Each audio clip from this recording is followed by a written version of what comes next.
Syukur kepada Allah Subhanahu wa Ta'ala, pada hari yang berbahagia ini kita masih bisa melakukan aktivitas kita dan kita belajar ilmu Allah Subhanahu wa Ta'ala. Salah satu ilmu yang langka dan penting untuk sekarang adalah ilmu tentang tib atau ilmu pengobatan Islam. Berikut kita berselawat kepada Rasulullah Sallallahu Alaihi Wasallam. Allahumma salli ala Sayyidina Muhammad wa ala alihi wa ashabihi ajma'in. Dan baik, sekarang kita akan terus mencoba mempelajari sebisa kita ilmu pengobatan tib dalam kitab karangan Tengku Kuta Karang dengan judul kitabnya Kitabur Rahmah fit Tib wal Hikmah. Insyaallah, mudah-mudahan Allah Subhanahu wa Ta'ala mempermudahkan urusan kita, dan mudah-mudahan Allah Subhanahu wa Ta'ala menambah ilmu kita sehingga kita bisa menguasai kembali ilmu pengobatan Islam, dan khususnya kita orang-orang Aceh, ilmu pengobatan tib yang ditinggalkan oleh para leluhur kita, para ulama-ulama besar terdahulu. Ya, salah satu di antaranya adalah kitab ini, yaitu kitab karangan Tengku Kuta Karang. Alhamdulillah. Kawan-kawan semua, bagaimana keadaannya? Saya menyapa, mudah-mudahan kita semua diberikan sehat oleh Allah Subhanahu wa Ta'ala, dan mudah-mudahan kita menjadi gemar untuk belajar tentang ilmu pengobatan Islam, sehingga kita menyadari bahwa Islam ini benar-benar agama yang sempurna dari segala lini, termasuk dari lini kesehatan, insyaallah.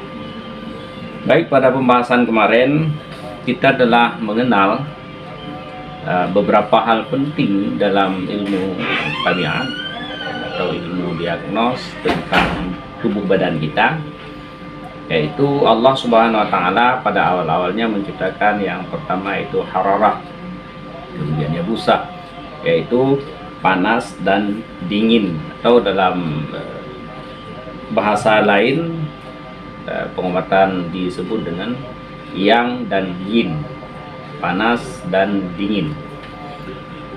Dari hasil perkumpulan antara panas dan dingin tersebut, maka melahirkan dua lagi, yaitu kering dan basah, sehingga unsur tubuh kita manusia itu menjadi 4 unsur, yaitu panas, dingin, kering, dan basah. Dan itu merupakan awal daripada pembelajaran tentang ilmu Tibun Nabawi atau ilmu pengobatan, sehingga ketika kita mengenal ada panas, ada dingin, ada kering, ada basah, kemudian kita bisa mendiagnos penyakit, bisa memastikan apa masalah pada tubuh badan kita sendiri atau orang-orang yang sedang kita rawat. Apabila tubuh itu terlalu kering, maka dibasahi. Apabila tubuh tersebut terlalu panas, maka didinginkan. Apabila tubuh tersebut terlalu dingin, maka dipanaskan. Dengan apa kita panaskan, kita dinginkan, kita keringkan, dan kita basahkan, yaitu dengan herba-herba yang bersifat, kalau tubuh dingin tentunya herba yang panas, kalau tubuh panas tentunya herbanya yang dingin, kalau tubuh yang kering maka kita bantu dengan herba yang bisa membasah, kalau tubuhnya terlalu basah maka kita mendukung dengan herba-herba yang kering, dan seterusnya. Kawan-kawan semua, baik, sekarang kita berlanjut kepada bab ikhlat yang 4, itu pada menyatakan segala ikhlat yang 4, dan yang tersebut dalam kamus wal ikhlatul insan hamzayatu al-arba'ah, dan ikhlat insan itu segala tabiat insan yang 4. Itu kita memasuki kepada ikhlat. Ikhlat kalau di bahasa biasa ya percampuran, yaitu perpaduan. Di dalam tubuh manusia itu ada jalur-jalur, atau bahasa sekarang disebut dengan meridian. Meridian yang melalukan darah pada meridian tersebut, sehingga pada tubuh itu akan ada ikhtilat yang 4, yaitu nanti ada anggota yang sifatnya panas, ada anggota organ yang sifatnya dingin, dan seterusnya. Baik, kita pelajari. Pertama, khitun as-safra, yaitu hangat lagi kering, yang jadi asalnya daripada anasir api. Tabiat dan tempat diamnya pada tubuh insan itu dalam khit. Jadi yang panas dalam tubuh manusia, ada organ kita yang ke arah hangat, yaitu ke arah safra, arah hangat lagi kering, yaitu yang bersumber daripada unsur api. Dia terdapat pada organ yang disebut dengan fit. Fit itu bahasa Aceh ya, kalau bahasa itu kan tulung pedu. Jadi dia termasuk yang panas. Kedua, al-khitu adam, artinya darah, yaitu yang jadi asalnya daripada anasir angin tabi'i, dan yaitu hangat lagi basah, dan tempat diamnya pada insan itu adalah kabid, yakni hati. Kemudian ada unsur yang disebutkan dalam kitab ini, al-khitu adam, yaitu unsur darah, yaitu unsur darah yang dia merupakan anasir percampuran di antara angin yang yaitu hangat dan basah. Tempatnya adalah di kabat atau di kabid, itu di hati, organ hati. Kemudian yang ketiga, al-balgham. Al-khitu al-balgham, yaitu khitu balgham dan sejuk basah, bermula asalnya jadi daripada anasir air tabi'i, dan tempat diamnya itu pada insan itu riyah, artinya paru-paru, asal jadi daripada anasir tanah tabi'i. Kemudian yang ketiga namanya khitu al-balgham, dan dia sifatnya sejuk basah, dan sumber dasarnya dari unsur air, dan dia terdapat pada tubuh manusia, yaitu pada riyah, pada paru-paru. Jadi dia unsurnya daripada air, kemudian dicampurkan dengan tanah. Yang keempat, khitu al-as-sawat, yaitu khitus sawat, yaitu sejuk kering, bermula tempat diamnya daripada insan itu tihal, yakni limpa. Maka inilah segala akhlat yang 4. Jadi yang keempat yaitu namanya asawat, yang sejuk kering, dia berada pada insan, yaitu pada limpa. Atau mungkin lebih mudah untuk kita pahami, saya beri penjelasan pasangan-pasangan organ yin dan organ-organ yang dalam tubuh kita manusia.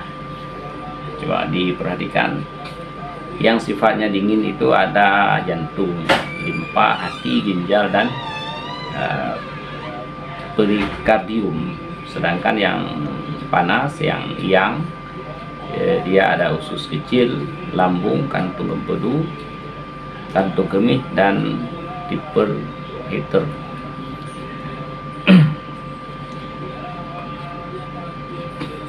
Jadi itu ketika terjadi ikhlat di antara 4 unsur, jadi bisa kita pahami mana anggota tubuh kita yang panas, yang dingin, mana anggota tubuh kita yang basah dan yang kering.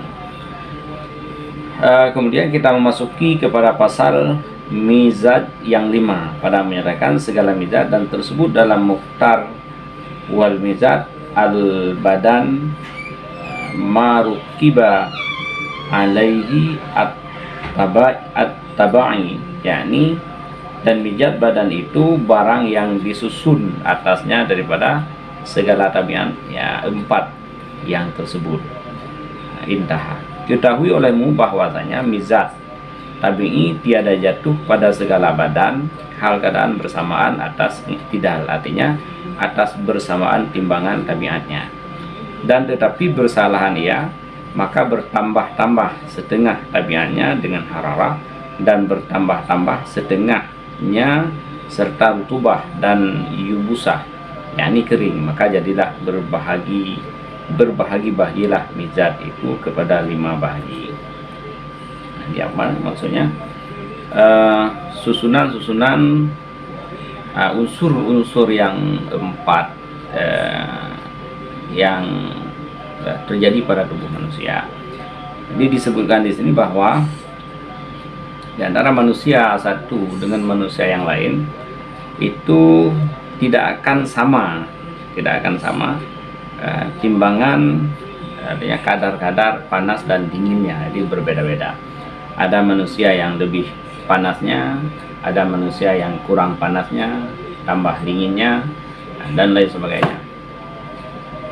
Mungkin sekarang al-mizat ini lebih kepada arah golongan darah.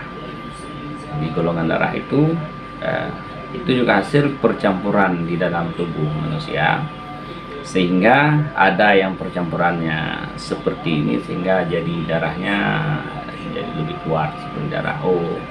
Kemudian ada yang percampurannya seperti ini sehingga nanti akan jadi darah AB plus dan lain sebagainya. Jadi kalau di sini nanti bahagiannya 5. Ini sebelum ada alat-alat untuk bisa memeriksa golongan-golongan darah. Jadi rupanya meskipun belum punya alat-alat seperti itu, tapi dalam sisi pengobatan dari dulu sudah dikapling model-model tabiat manusia berdasarkan panas dan suhu panas dan suhu dingin daripada tubuh manusia tersebut. Jadi golongan-golongan ini, golongan darah ini atau mizat, ikhtilat mizat ini, mizat yang 5 ini akan berpengaruh kepada sikap dan juga akan berpengaruh daripada makanan apa yang cocok untuk orang yang golongan darah ini dan apa yang tidak baik untuk golongan darah ini, begitu juga dan seterusnya. Baik, kita pelajari di sini. Bermula mizat safrawi namanya, yaitu mizat yang banyak padanya hararah dan yabusah dan sedikit padanya sejuk dan basah. Ini mungkin darah O. Bermula alamat orang yang mempunyai mizat safrawi ini 7 perkara. Pertama, lekas bergerak-gerak tubuh pada segala ihwal. Di orang yang golongan seperti ini yang kuat, semua unsurnya kuat, yaitu kuat unsur panas dan juga kuat unsur dingin, kurang daripada sejuk dan kering. Dia masih sangat kental. Orang yang pertama ini yang terbaik, yaitu yang mempunyai darah ini ada 7 sifat yang dia miliki.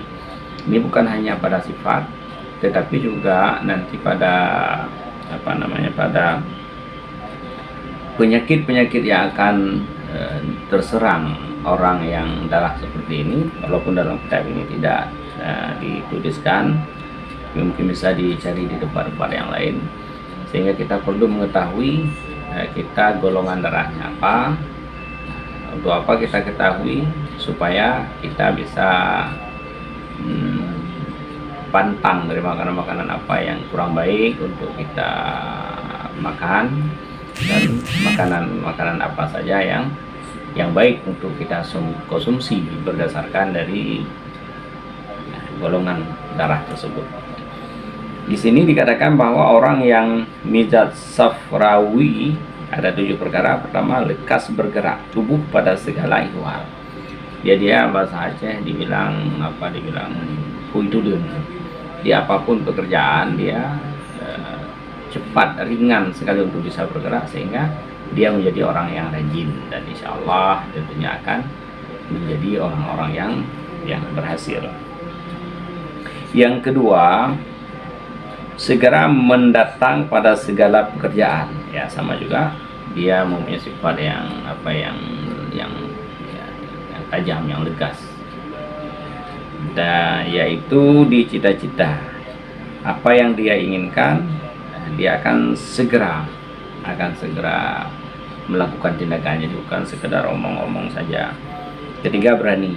Orang yang punya mizat safrawi ini orangnya akan menjadi pemberani dan teguh. Dia punya istiqamah dan pada jima, teguh pada jima. Jadi punya kekuatan seksual yang tinggi. Kelima, baik paham, dia mempunyai IQ yang baik. Yang keenam, kurus badan sedikit, jadi dia tidak terlalu gemuk. Biasanya dia akan mempunyai tubuh badan yang ideal, yang atletis lah. Sedikit tidur. Keenam, kurus badan sedikit. Ketujuh, sedikit tidur. Dia tidak loyo sehingga selalu tertidur, tapi dia tidak butuh tidur yang banyak. Bahkan dia mungkin tidak sanggup kalau tidur yang banyak. Dan apabila hararah pada orang itu banyak daripada kering, niscaya adalah warna tubuhnya merah. Jadi umumnya orang ini akan, kalau memang dia normal, nanti akan kulitnya agak kemerahan. Kalau putih, ya putih bercampur sedikit merah. Atau kalau dia agak hitam, berarti bahasa Aceh disebut dengan sawu matang. Dan apabila adalah yabusah itu terbanyak daripada hararah, niscaya adalah warna kulit yang bercampur merah. Dan apabila bersamaan hararah dan yabusah padanya, niscaya adalah kuning warnanya. Jadi dia ada kemungkinan putih bercampur merah, atau agak hitam bercampur merah, sawo matang, atau dia putih agak kuning langsat. Itu biasa orang yang punya hararah yang pertama ini, yaitu hararah safrawi. Kemudian yang kedua, mizat damawi. Mizat damawi, yakni darah, yaitu mizat yang banyak padanya hararah dan serta rutubah, dan sedikit banyak berudah dan yabusah. Ini yang kedua. Bermula alaman orang yang mizat damawi itu 5 perkara. Yang kedua, yang pertama, besar tubuhnya dan banyak dagingnya. Ini yang yaitu mizat damawi, dia agak gemuk. Kedua, banyak darahnya, yang juga banyak. Ketiga, banyak nafsunya. Yang kelima, baik perangai. Yang keenam, pertengahan pahamnya, ya, tidak terlalu pintar. Dan apabila adalah hararah itu terbanyak daripada rutubah, niscaya adalah ia kuning warnanya. Dan apabila adalah rutubah padanya terbanyak daripada hararah, niscaya adalah warna tubuhnya putih yang bercampur merah, ya, sama juga. Maka jika bersamaan hararah dan rutubah padanya, niscaya adalah warnanya asfar, yaitu warna antara putih dan merah, itu agak kuning sedikit. Yang ketiga, mizat balgami namanya, yaitu mizat yang banyak padanya burudah dan rutubah. Banyak burudah, jadi lebih ke arah dingin dan basah, dan sedikit padanya hangat dan kering. Bermula alamat orang yang mempunyai mizat balgami itu 8 perkara. Pertama, tumbunnya, dia gemuk, tumbun badan. Kedua, banyak gapah, ya, banyak lemak karena tumbun. Ketiga, banyak rutubah, dia keempat, banyak tidur. Kelima, kaslan, malas, artinya malas. Keenam, tiada segera bergerak-gerak, dia malas untuk bergerak, lebih banyak berdiam diri, bergerak-gerak anggota. Dan pada ketika bekerja. Ketujuh, tiada tajam paham, dia kurang mempunyai IQ. Kedelapan, banyak lupa, tiada hampir teringat akan sesuatu. Dia setelah mendengar pelajaran, tidak lama kemudian dia akan lupa. Dan apabila adalah berudah padanya terbanyak daripada rutubah, niscaya adalah warnanya putih kundu. Dan apabila adalah rutubah padanya terbanyak daripada berudah, niscaya adalah warna putih halus yang berkilat, hampir ia kepada warna supa. Jadi memang putih, tapi bukan putih yang mengeluarkan cerah, tapi putih lebih ke arah pucat. Dan berudah pada orang itu niscaya adalah warnanya rasasi, artinya warna putih yang bercampur hijau. Jadi warna putih agak kebiru-biruan. Ini orang yang punya mizat balgami. Jadi orang seperti ini punya prospek yang kurang baik. Yang keempat, mizaj saudawi namanya, yaitu mizat yang banyak padanya berudah serta yubusah dan sedikit padanya hararah dan rutubah. Berumlah alamat orang yang punya mizat saudawi itu 5 perkara. Pertama, besar badannya. Kedua, kurus tubuhnya. Ketiga, banyak lelah payah ketika bekerja, jadi mudah capek. Keempat, sedikit tidur. Kelima, tiada sabar ia daripada pihak jima. Nah, tetapi jima atasnya mudarat yang besar. Ini orang yang seperti ini. Dan apabila adalah berudah padanya terbanyak pada yubusah, niscaya adalah ia pucat warnanya. Dan apabila adalah yubusah padanya terbanyak daripada berudah, niscaya adalah ia gubrah, warna agak keabu-abuan seperti itu. Warnanya artinya warna yang serupa dengan gubar. Maka jika bersamaan antara berudah dan yubusah, niscaya adalah warna rasi, yakni putih yang bercampur hijau. Wallahu a'lam. Yang kelima namanya mizat iktidal namanya. Yakni mizat yang bersamaan antara segala tabiatnya pada mizat. Tabiat daripada mizatnya bermula alamat orang yang mempunyai mizat iktidal itu 6 perkara. Pertama, cerdik pahamnya. Kedua, bersamaan timbangan antara segala anggota pada sekalian kejadian. Ketiga, pertengahan ihwal pada sekalian pekerjaannya. Keempat, kuat nalar antara lambatan dan lekas pada barang perbuatannya, dan antara berani dan ketakutan. Kelima, baik perangai. Keenam, bersamaan hal padanya segala pekerjaannya. Nah, itu hal-hal yang berkaitan dengan setelah terjadi percampuran di antara panas dan dingin pada tubuh manusia. Kemudian setelah dijelaskan bahwa orang yang secara keseluruhan manusia itu panasnya ada di usus kecil, di lambung, kantong empedu, ke kantong kemih. Kemudian dingin ada di jantung, limpa, hati, ginjal, dan lain sebagainya. Kemudian tidak semua orang mempunyai kesamaan dalam percampuran, sehingga nanti melahirkan berbagai macam mizat di sini, atau mungkin sekarang ya melahirkan banyak golongan-golongan darah. Yang golongan darah tersebut bisa mempengaruhi tabiat, juga bisa mempengaruhi immunity, bisa mempengaruhi makanan-makanan yang cocok untuk dia makan dan makanan-makanan yang tidak cocok untuk dia makan.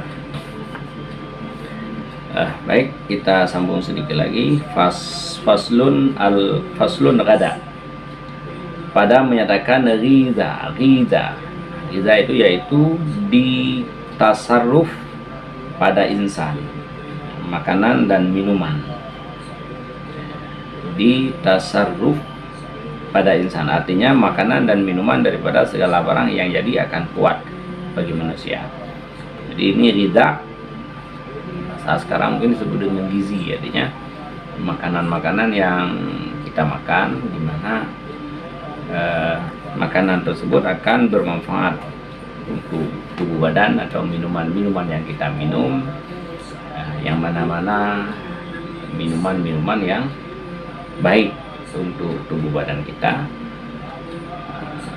atau makanan-makanan yang menjadi mudarat pada tubuh badan kita, juga minuman-minuman yang bisa mendatangkan mudarat untuk tubuh badan kita. Dan di sini juga nanti akan dijelaskan, setelah mengenal sifat makanan tersebut, pada makanan ini ada mudarat, kemudian apa yang harus dilakukan sehingga makanan tersebut bisa dimakan dan juga tidak berbahaya, insyaallah.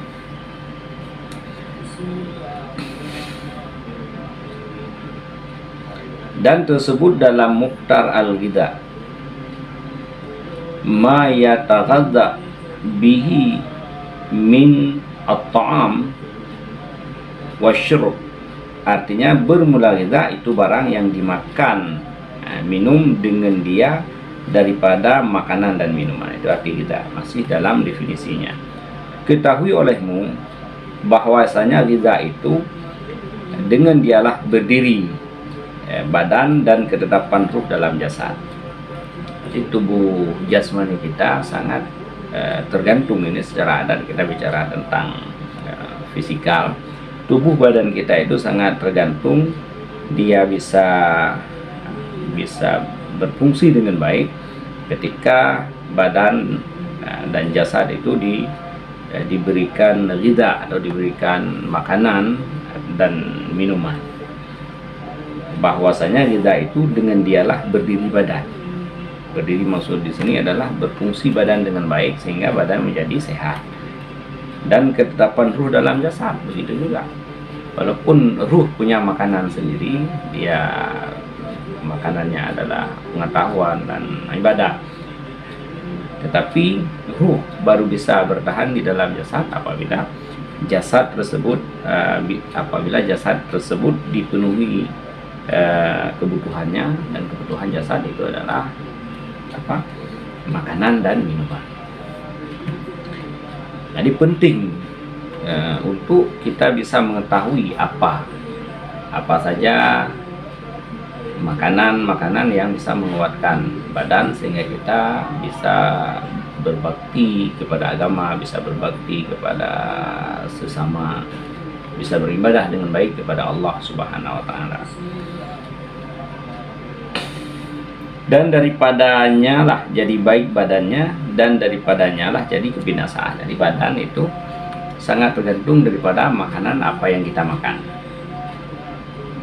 Ketika kita makan makanan yang baik, maka badan kita akan menjadi baik. Ketika kita makan makanan yang tidak baik, maka badan kita akan bermasalah.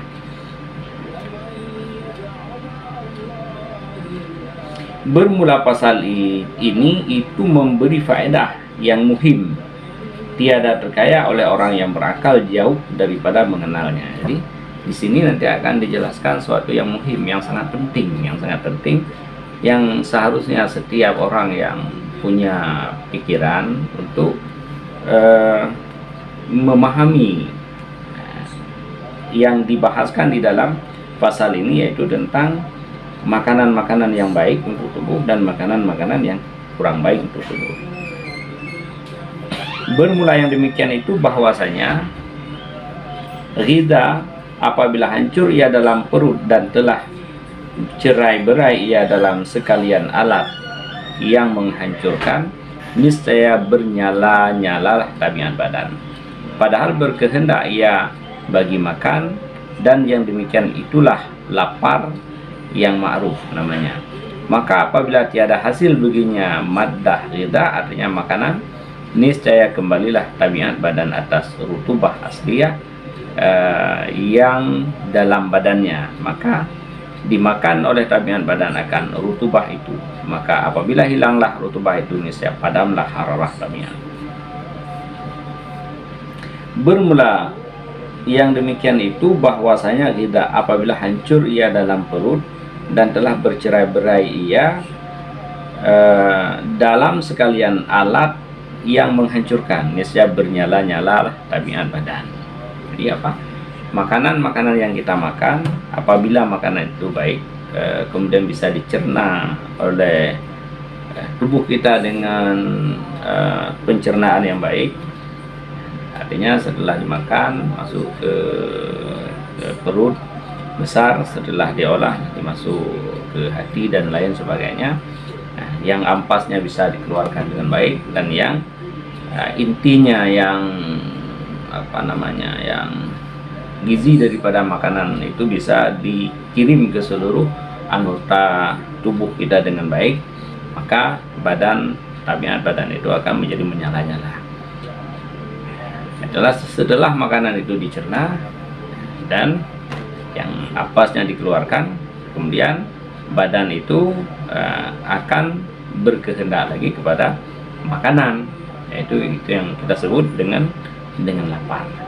Jadi itu orang yang sehat, dia makan makanan, setelah itu dicerna dengan baik, setelah dicerna dengan baik, dibuang ampasnya dengan baik, dan diambil seluruh yang diperlukan daripada makanan itu dengan baik. Setelah prosesnya mungkin sekitaran 8 jam atau 12 jam, sudah itu dikeluarkan, itu tubuh badan akan menyala-nyala, dia akan menjadi sehat. Maka apabila tiada hasil baginya maddah ghiza,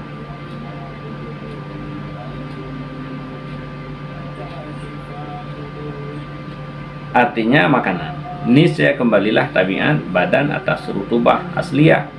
Jadi kalau tidak diberikan makanan kepada badan, maka badan tersebut akan menjadi rutubah asliyah, akan menjadi dingin yang di dalam badannya.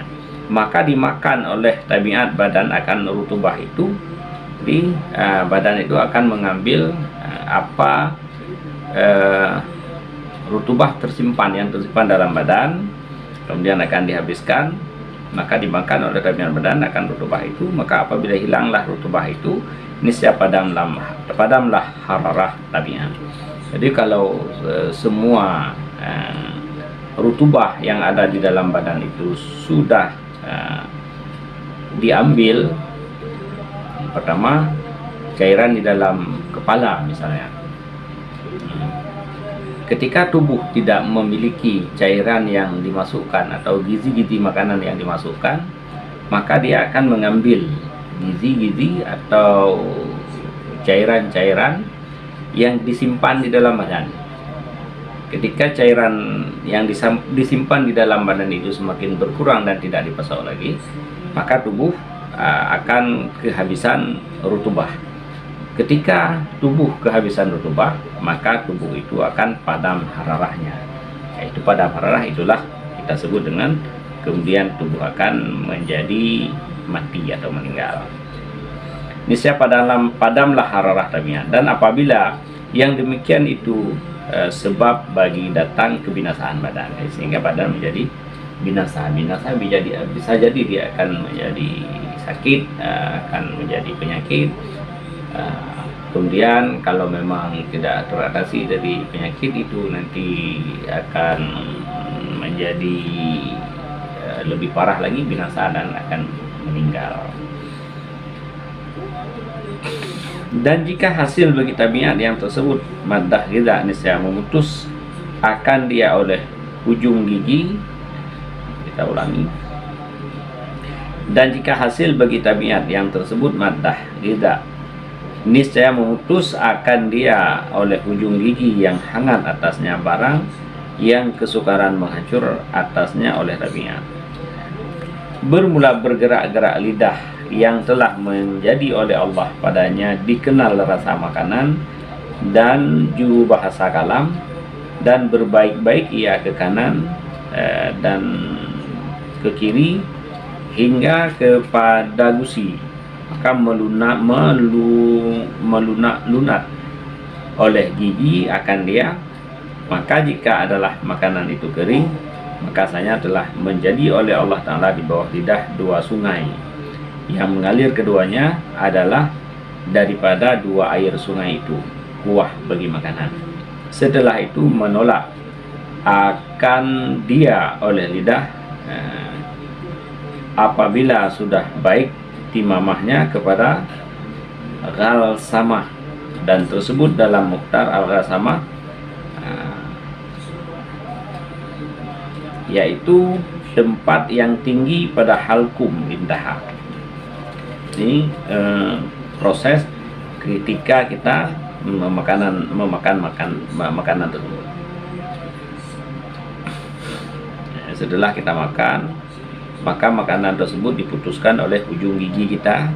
Kita bahasa Aceh kita mamah, kita dihancurkan dengan ujung gigi, kemudian digerak-gerakkan oleh lidah. Yang lidah tersebut memang dijadikan oleh Allah, padanya ada dua kelebihan. Kelebihan yang pertama, dia dengan lidah kita bisa merasakan makanan, sehingga kita bisa mengenal makanan yang berbahaya dan makanan yang tidak berbahaya. Dan juga lidah itu bisa digunakan untuk berkalam, kita padakan di situ. Dan setelah dibalik-balik dari lidah ke kiri dan ke kanan, makanan yang kita makan dimasukkan di proses di dalam gusi, maka melunak-lunak. Karena di dalam mulut kita itu ada enzim, jadi makanan-makanan tersebut dilunakkan oleh enzim-enzim oleh maka jadilah ia makanan. Melunak-lunak oleh gigi akan dia. Maka jika adalah makanan itu kering, jadi kalau makanan yang kita makan makanan yang kering, maka sanya telah menjadi oleh Allah Ta'ala di bawah lidah dua sungai. Jadi memang Allah Subhanahu Wa Ta'ala menciptakan manusia itu secara sempurna. Kalau makanan yang kita makan itu makanan yang kering, ada air di bawah lidah. Diibaratkan di sini ada dua sungai yang mengalir di bawah lidah, dan itu menjadi kuah makanan. Artinya makanan yang kering itu nanti akan bercampur dengan air liur kita. Dan di situ kalau sekarang dibilang banyak enzim, banyak sekali enzim dalam tubuh kita, mulai daripada tangan sebenarnya, daripada tangan ketika kita mengambil makanan. Karena itu makanan yang terbaik, yang baik dicerna oleh mulut adalah makanan yang diambil dengan tangan. Ya, di tangan kita sudah ada enzim, kemudian dimasukkan ke mulut. Dalam mulut kita itu, dalam liur kita terdapat banyak sekali enzim-enzim yang bisa menghancurkan makanan. Jadi akan menyesuaikan ketika kita makan makanan yang kering, akan dibasahi oleh air liur kita yang penuh dengan enzim. Makanan yang basah juga nanti akan ada penyesuaian.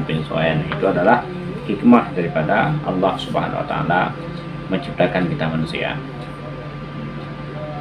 Setelah itu menolak akan dia oleh lidah. Setelah dihancurkan, dicampur dengan enzim-enzim, lidah akan menolak makanan tersebut ke dalam ghalsamah di sini. Dan tersebut dalam Mukhtar, ghalsamah itu adalah halkum, atau yaitu tempat yang tinggi pada halkum intaha. Itu setelah diproses oleh lidah, gigi dan gusi, dia akan ditolak, dimasukkan oleh lidah ke dalam leher, ke dalam halkum, dan terus akan dimasukkan. Dan menolak akan dia oleh ghalsamah kepada mareh pada Aceh, yaitu mulut maedah, ke dalam mulut maedah yang di atas. Karena bahwasanya maedah itu seperti sarahi, maedah itu seperti botol, jadi kembung ke bawah, kemudian ke atasnya dia punya mulut. Jadi makanan setelah sampai di halkum, dia akan masuk ke mulut maedah tersebut. Marahi kaca yang ada baginya leher dan rongga dalamnya. Maka apabila turun ia kepada rongga maedah sedikit dan penuh limpah ia. Jadi sedikit-sedikit dia masuk ke dalam perut besar, yaitulah kenyang yang ma'ruf. Jadi dia masuk sedikit-sedikit ke dalam maedah, perut besar kita, kemudian sampai akhirnya ketika maedah tersebut sudah terisi, maka itu yang kita sebut dengan kenyang. Dan telah menjadi oleh Allah Ta'ala di bawah maedah itu akan kharb, kharkun, yakni pau ruja, pau, maka berhimpun ia ketika kenyang akan sebagai himpunan yang sangat. Jadi ada pau dibilang kalau bahasa Aceh, ya, dia akan mengolah makanan dan jadi banyaklah hararah, maka jadi terurailah makanan. Jadi dalam pau itu penuh dengan enzim panas sehingga makanan-makanan yang kita makan itu akan dihancurkan di situ. Maka ketika itu maka terurailah makanan dan jadilah lemah lembut ia dengan wasitah rutubah. Maka hancur ia dan turun ia daripada demikian pau rujak sedikit kepada amak. Nah, apa itu amak? Amak itu maedah, usus besar yakni perut. Nah, itulah prosesnya. Dan manakala sedikit rutubah dalam maedah, niscaya tinggal makanan padanya kering serta banyak hararah, maka bernyala-nyala tabiat dan menuntut ia bagi air, yaitulah dahaga. Jadi setelah makanan sampai ke dalam perut dan setelah diproses sampai ke usus besar, sampai di situ nanti akan kering, dan ketika kering maka tubuh akan memberikan isyarat untuk dimasukkan cairan. Itulah yang kita sebut dengan haus.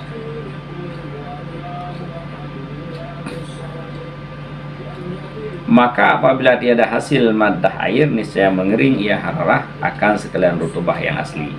Dan adalah demikian itu sebab kebinasaan. Jadi kalau setelah haus tidak diberikan air, maka pada waktu itu tubuh itu akan mengambil cairan yang tersimpan. Kan nanti ada pembahasannya kenapa orang sakit kepala. Ada yang orang sakit kepala itu karena dehidrasi. Kenapa dia dehidrasi? Dia dehidrasi itu karena cairan yang ada di dalam kepalanya diambil oleh tubuh. Kenapa diambil? Karena dia tidak memasuki cairan ketika tubuh memberikan isyarat untuk dimasukkan. Dan adalah demikian itu sebab begitu. Jadi kalau tubuh sudah mengambil cairan yang tersimpan, tidak dimasukkan cairan yang lain, maka pada waktu itu tubuh akan menjadi binasa. Binasa yang pertamanya akan menjadi penyakit. Awalnya adalah penyakit ringan, kemudian kalau tidak diatasi dia akan menjadi penyakit yang parah, dan pada akhirnya juga bisa membawa kepada kebinasaan hakiki, yaitu kematian. Maka jika hasil maddah air, niscaya bekerjalah tabiat dengan wasitah rutubah. Jadi kalau sudah ada air, ya bekerja dengan baik. Maka jadi hancurlah ketinggalan demikian makanan tiap-tiapnya kepada amak, yaitu kepada perut, yaitu di bawah maedah kepada jihad kiri,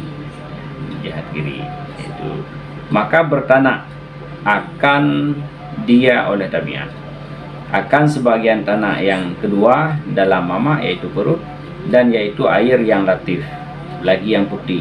Setelah itu menolak akan dia dengan mulut baginya ke kabid. Jadi dari dalam perut setelah nanti diolah menjadi cairan yang berwarna putih, dan cairan tersebut akan dikirim ke kabid, yakni hati, serta itu daging yang merah atas jihad ke kanan dari pada bawah qalb, yaitu yakni jantung. Jadi ke hati, ke jantung, maka bertanah akan dia oleh kabid akan sebagai tanah yang ketiga, maka jadilah darah merah yang bersalah-salahan ia 4 bahagi. Ini begitulah cara kerja tubuh kita setelah kita makan makanan diolah dengan baik oleh maedah, dan nanti akan cairan putihnya akan dikirim ke hati, dan cairan merahnya akan dikirim ke jantung. Setelah sampai ke jantung dan sampai ke hati, kemudian makanan tersebut akan dibagi-bagi oleh hati ke seluruh tubuh badan kita menurut keperluannya masing-masing.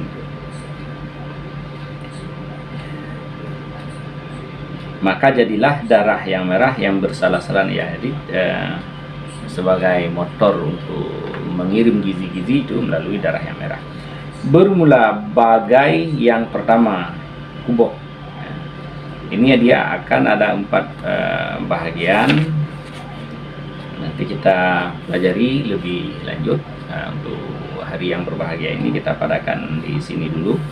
Setidaknya pada hari ini sebelum kita memasuki ke dalam pengobatan teori dan praktek yang lebih paten mungkin ke hadapannya nanti, di sini kita diarahkan untuk bisa mengenal tabi'i atau tubuh badan, sehingga kita kenal panas dan dingin dan bagaimana cara kerja tubuh badan kita, sehingga apa yang harus dilakukan sehingga tubuh badan kita menjadi sehat, dan apa yang tidak boleh dilakukan sehingga tubuh badan kita menjadi bermasalah.